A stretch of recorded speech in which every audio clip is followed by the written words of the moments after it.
Have you ever walked away from a conversation and replayed it over and over? What you said, what they said, what you should have said? Maybe you felt responsible, maybe defensive, maybe completely overwhelmed. And even when the moment's passed, your body hasn't quite caught up yet. Many ADHDers will understand this scenario. With our busy minds and overthinking, it comes with the territory. Today, we're diving deep into the drama triangle, what it is, and how awareness can help identify what role we've assigned ourselves in certain situations.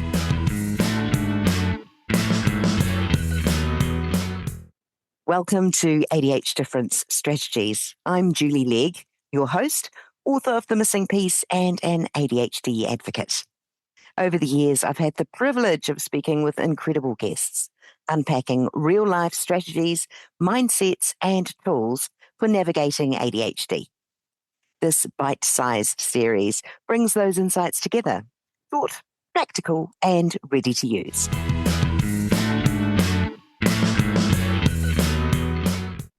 I explored the drama triangle with Bex O'Malley on Season 2 of the ADHD Difference podcast, and it can completely change how you understand how we can react in certain moments. And before we get into it, I'm going to let Bex explain part of this in her own words. The drama triangle check is me saying, like, am I in victim right now? Or am I in rescue? Or am I trying to fix everything for everyone else, but not focusing on actually what I need? I was in that one a lot. Or persecutor. Is everything a problem? That initial check-in itself was like just a little epiphany, because we can be in and out of that quite a lot without realizing it.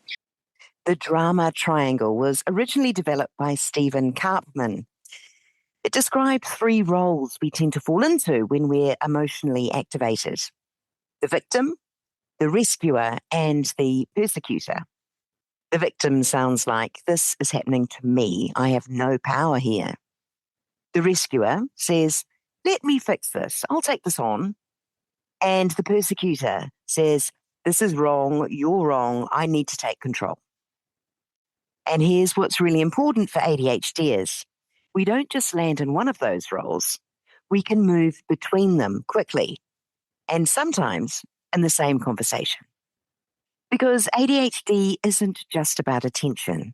It's also about emotional regulation.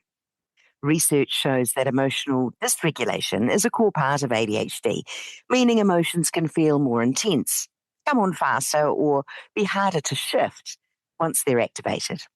So when something happens in a conversation, we don't just think about it, we feel it fast. And once that emotional response is activated, it's much harder to pause, reframe, or step back. Studies have also shown that adults with ADHD often find it difficult to modify or soothe emotional responses once they're in motion, which is why moments can escalate quickly or linger long after they've ended. And this is where the drama triangle comes into action, because it gives you something ADHDers don't often get in the moment: a way to step back, a way to observe, a way to interrupt the pattern. So instead of trying to stop the reaction completely, you notice it. In the middle of the moment, or even just after, ask, which role am I in right now? Am I collapsing into the victim, trying to fix everything as a rescuer, or pushing back as the persecutor?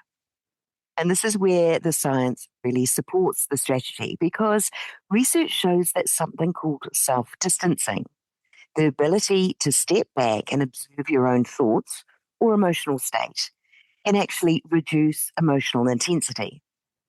Even something as simple as naming what's happened can begin to calm the response. So asking, what role am I in right now, isn't just an insight, it's regulation. From there, you have a choice. Instead of victim, you step into self-advocate. Instead of rescuer, you become a supportive ally. Instead of persecutor, you move into clear communication. And notice the difference. You're not shutting down the emotion, you're redirecting it. And one of the most powerful questions in all of this is, what's actually mine to hold here?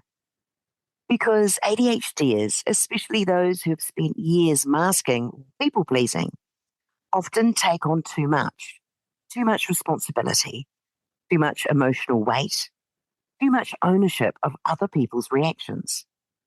And when you pause and ask that question, you start to separate what's yours from what isn't.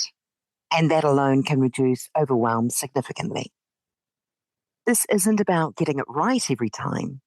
It's not about never reacting. It's about noticing the pattern just a little earlier. Because even catching yourself once a day can start to shift how you relate to others. And more importantly, how you relate to yourself.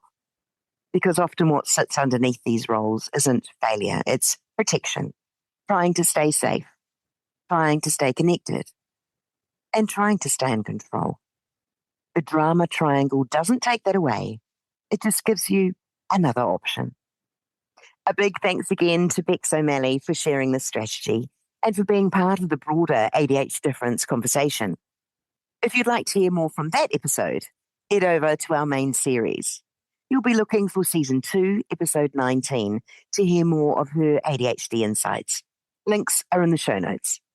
Thanks for tuning in. For more practical tools for beautifully different brains, hit the subscribe button.